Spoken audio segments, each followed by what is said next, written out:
Hi everyone, my name is Valerie Brock, and this is Allison and mine's presentation on autism spectrum disorder. So what is autism spectrum disorder? Well, according to the National Institute of Mental Health, it is a name for a group of developmental disorders. ASD includes a wide range or a spectrum of symptoms, skills, and levels of disabilities. Now in the DSM-4, there were different types of developmental disorders such as Asperger's and autism. Well, when they came out with the DSM-5, because these disorders had a lot of similar symptoms and characteristics, they decided to combine them into this one big spectrum disorder, which is what they call now autism spectrum disorder. Now, some of the criteria for diagnosis, as you can see, is social interaction impairment or social communication impairment.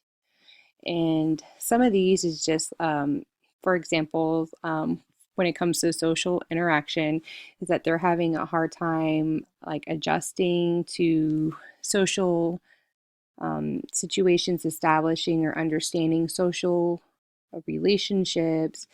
The communication is like not being able to pick up on verbal or nonverbal communications, like not being able to do eye contact or body language.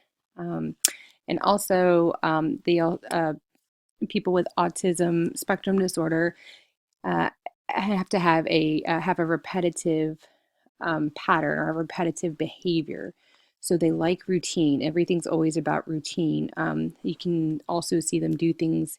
Maybe they do the same things with their hands, or they'll repeat words or make the same symbols. You can see this a lot in young children. Now, the severity differs from person to person. Now, when it comes to autism spectrum disorder, it is easier to diagnose in young children. And that is because it's easier for doctors to see based on their behaviors and development. So if they're not hitting their developmental milestones, or if they're seeing that they're doing these repetitive behaviors, that's easier to see, unlike in an adult, which is harder because the symptoms can overlap other disorders such as schizophrenia or ADHD. So that's why they say it's important to take your children to their well baby checkup appointments to make sure that they're hitting all their developmental milestones. Now, when it comes to autism spectrum disorder, there are different things out there, like different therapies to assist. There are medications that they do have to help help with the anxiety or depression that the child or the adult may have. And there are some support resources that are available.